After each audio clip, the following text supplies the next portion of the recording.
Ministre d'État, ministre des Infrastructures et Travaux publics, honorable président de l'Assemblée provinciale, honorables députés provinciaux, Excellences, Monsieur le Gouverneur, Leurs Excellences, Monsieur le Directeur Général de l'ACGT, Monsieur le Directeur Général de CIS, Vénérables chefs coutumiers, Mesdames et Messieurs, en vos rangs et qualités, tout protocole observé. La famille sino-congolaise en général et l'APCSC en particulier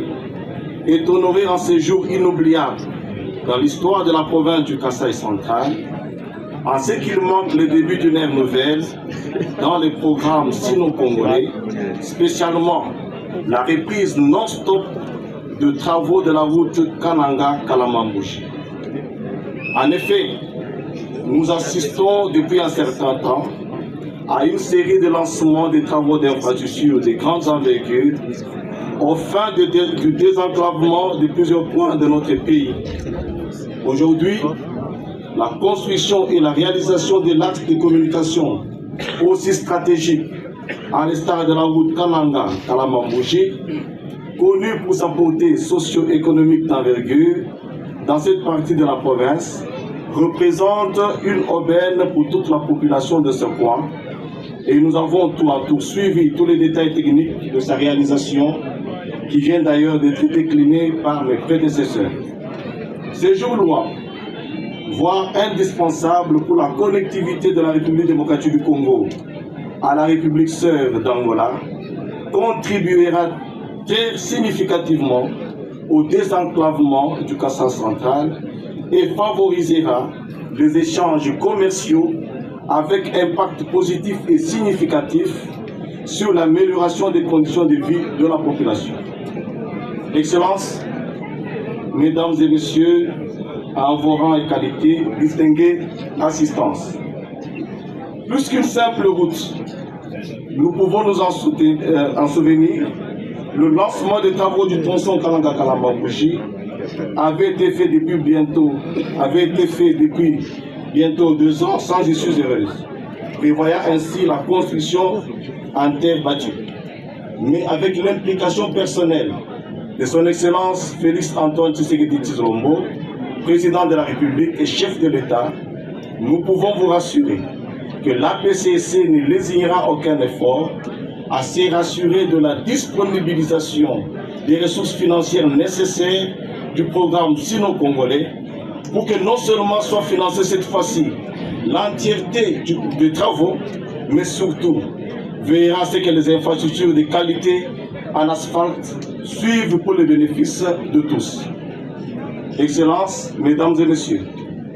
c'est ici aussi pour moi l'occasion de mettre en évidence la volonté manifeste de son Excellence, Monsieur le Président de la République, chef de l'État, Félix Antoine Tshisekedi Tshilombo, qui s'est cristallisé dans son combat intrépide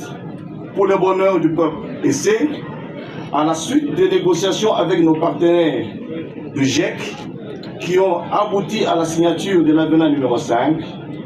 garantissant ainsi la mobilisation et la disponibilité d'un financement à des conséquents capable d'assurer la réalisation de plusieurs infrastructures retenues dans le cadre du programme sino-congolais. En l'occurrence, la construction de cette route Kananga-Kalamambouji. À ce titre, l'APCSC tient à exprimer à nouveau, à travers son leadership, mené de main de maître par son PCA, Claude Mamba-Kawassou, qu'elle ne ménagera aucun effort pour veiller sur le suivi de la convention de collaboration signée entre la RDC et le GEC, surtout en ce qui concerne la réalisation des infrastructures de qualité, conformément à la vision du chef de l'État, dans la réalisation de tout projet issu du programme sino-congolais, afin que les Congolais soient rassurés d'une jouissance paisible et durable des infrastructures réalisées en contrepartie de leur richesse naturelle. Nous ne cesserons de le dire, le temps des ouvrages surfacturés et des routes biodégradables est révolu. L'heure est venue, tant dans le cadre du programme sino-congolais que dans toutes les conventions en gestation, de doter notre pays des infrastructures de base pour un développement durable. Par ailleurs,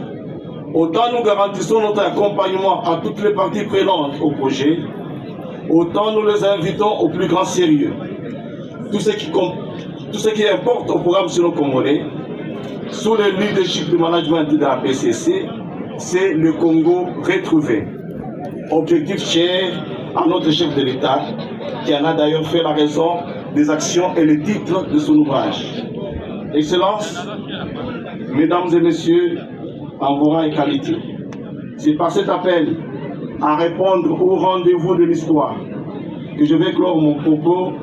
en vous remerciant de votre attention soutenue. Que vive le programme